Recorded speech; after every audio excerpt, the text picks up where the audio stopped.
So I'll give an example. Today is December 22nd, and which of these cards should I use today if I will make a purchase? Let's say BPI.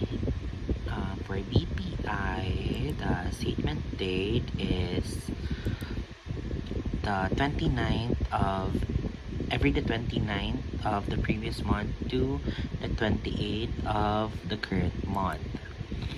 So if I will use my card today, so magja-generate yung card ko this 28. So magbibill siya next month, which is January 18.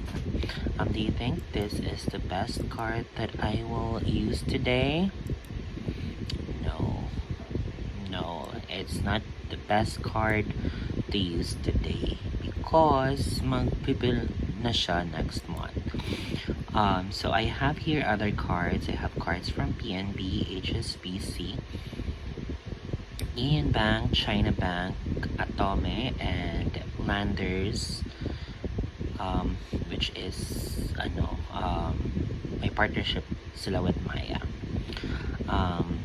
Let's try the PNB card. So for PNB, the statement date is from the 18th of the previous month to the 17th of the current month. And remember, today is the 22nd. So is this the best card? Yes, this is the best card. Knowing that yung bill na to, bill ng PNB is na-generate na siya nung tapos yung statement date niya, which was on the 17th of December. So magdo-due yun, yung bill na yun next month, which is January 8.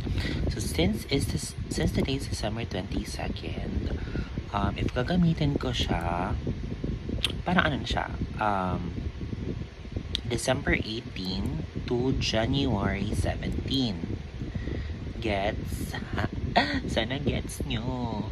Dahil na-generate na kasi yung bill niya because today, the current month is December, right? So current month is 17. So tapos na yung billing cycle nito, tapos magdo yung mga na-purchase ko from November 18 to December 17 next month, the 8th of January. So since it's already December 22nd, na siya, next month, February ko na siya babayaran dahil na siya, December 18 to January 17. So next month ng January is February 8.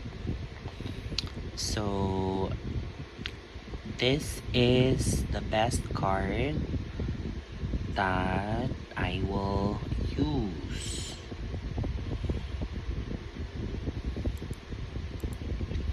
Nagets ba ng lahat? Nagets ba? Nagets ba yung ko, Excel ko, explanation ko?